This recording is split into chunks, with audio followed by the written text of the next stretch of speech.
The Portneuf heist was Updike's swan song as a career criminal. The same county commission that had appointed Updike moved to expel him. While they were motivated, at least in part, by a desire to placate an infuriated public, the commissioners, who belonged to the same criminal band, were probably more enraged that Updike had been skimming from their take by keeping roughly $11,000 in tax revenues for himself.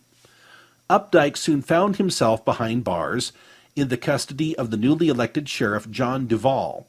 After Updike bailed himself out, allies on the county commission arranged for one of his criminal cronies, a deputy named William West, to be appointed interim sheriff until the end of the year. In February 1866, a conflict with local Indian tribes presented Updike with another career opportunity. His old road agent network reconstituted itself as a militia and elected Updike as its captain. Backed by the full faith and credit of the local government, Updike's militia purchased horses and supplies on credit. By April, the crisis had passed without this valiant band of heroes seeing action. Quote, "The expedition ran its course, and like all expeditions of the kind, was barren of any marked results," reports Langford's history. Just as he had been reticent to remit the taxes he had collected as Ada County Sheriff, Updike wasn't eager to return the supplies he had requisitioned for his militia. Accordingly, he, quote, "cached a large portion of the stores on the Snake River for future use of his road agent band," according to Langford. One of the men who had sold horses to Updike sued him for non-payment. During the trial, one of Updike's lieutenants, a young man named Reuben Raymond, admitted under oath that the militia was simply a front for Updike's criminal band. Within a few hours, Raymond was murdered by one of Updike's loyal henchmen, a man named John Clark. Unfortunately for Updike, the sheriff's office was no longer occupied by his erstwhile comrade William West.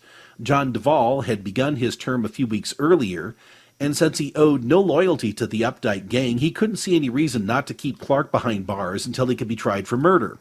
Things were going very badly for Updike, who couldn't resist making matters just a bit worse by openly threatening to go on a murderous rampage if Clark wasn't released. Rather than being freed, Clark, or what was left of him, was soon seen dangling from a gibbet constructed on the future site of the Idaho State Capitol building.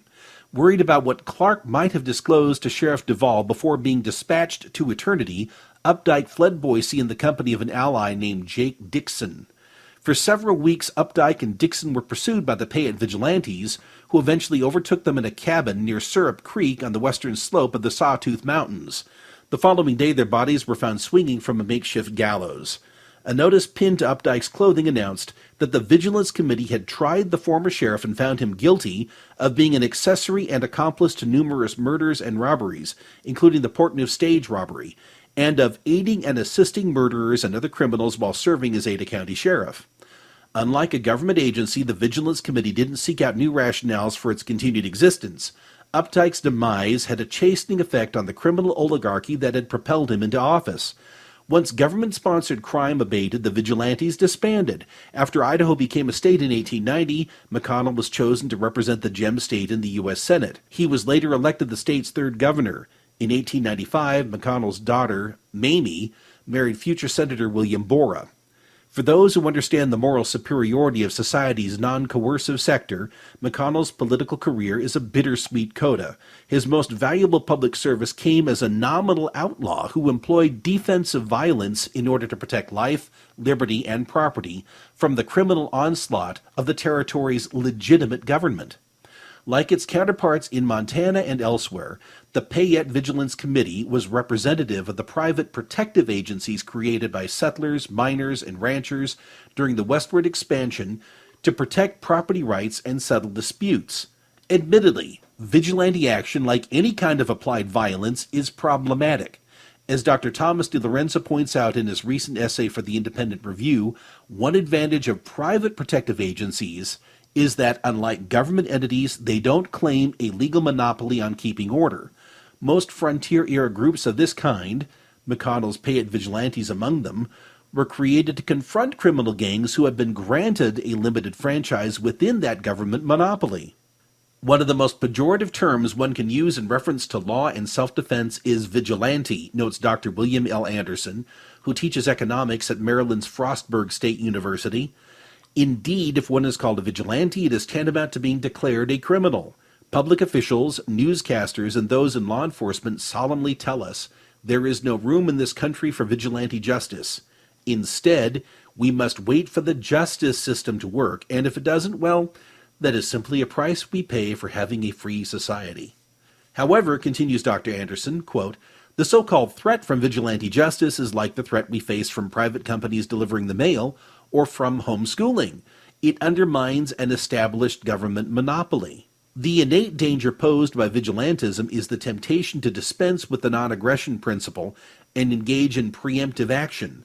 This is why some vigilante groups, among them elements of Montana's Vigilance Committee, ended up being assimilated into the state's apparatus of official coercion. The November 1879 murder of Helena shopkeeper John Dehn inspired the creation of a subterranean vigilance group. Its identifying sign was the cryptic inscription 3-7-77, which began to appear on fences and walls around the city. Unlike the vigilantes of 1864, those who organized in 1879 didn't focus on redressing officially sanctioned crimes.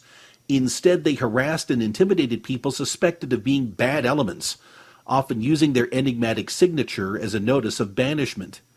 Given that this latter vigilante group was little more than a gang of sanctimonious opportunistic bullies, it's entirely appropriate that the legend 3-7-77 has been incorporated into the insignia of the Montana Highway Patrol. Honorable and peaceful men like William McConnell were driven to vigilante action by the besetting corruption and criminal aggression of the government that presumed to rule them. Henry Plummer and David Updike each ruled over a criminal fiefdom that in many ways was a microcosm of the malignant robber state afflicting us today. To cite merely the most obvious example, the road agents employed by those rogue sheriffs were unmistakably the ancestors of the paramilitary forfeiture gangs employed by police agencies to plunder motorists and property owners today. Consider the case of Jose and Jesus Martinez of Aurora, Illinois, who were recently victimized by road agents in the employ of the local government. Members of a criminal syndicate called the North Central Narcotics Task Force forfeited, that is, stole under the supposed authority of law, a total of $190,000 from the Martinez brothers on the pretext of a criminal investigation. Neither Jose nor Jesus has a criminal record of any kind, and there is no evidence that they were involved in drug trafficking or possession. The robbery took place when Jesus, during a traffic stop, made the mistake of consenting to a search of his vehicle. No drugs were found, and neither Jesus nor his passenger was arrested. But the police seized the cash and gave Jesus a worthless receipt. Within hours, the stolen money had been turned over to the task force, which in turn delivered it into the hands of the Cheka, that is, the Department of Homeland Security. Laundering the money in this fashion allowed the Aurora police, which will get a large cut thanks to the federal equitable sharing racket, to defy a court order demanding that it be returned to its owners. The victims claimed that the money was family savings earned from a remodeling business, but that detail is inconsequential. This was a literal, undisguised act of highway robbery that differs not one whit from the crimes committed by frontier-era road agent gangs. This is just one of countless incidents illustrating the fact that the state's agents of wealth extraction are dispensing with any pretense that they are involved in protecting and serving the public. Modern analogs of Henry Plummer and David Updike abound. It's not difficult to imagine circumstances in which the heirs of William McConnell and the Payette vigilantes would make their presence known as well.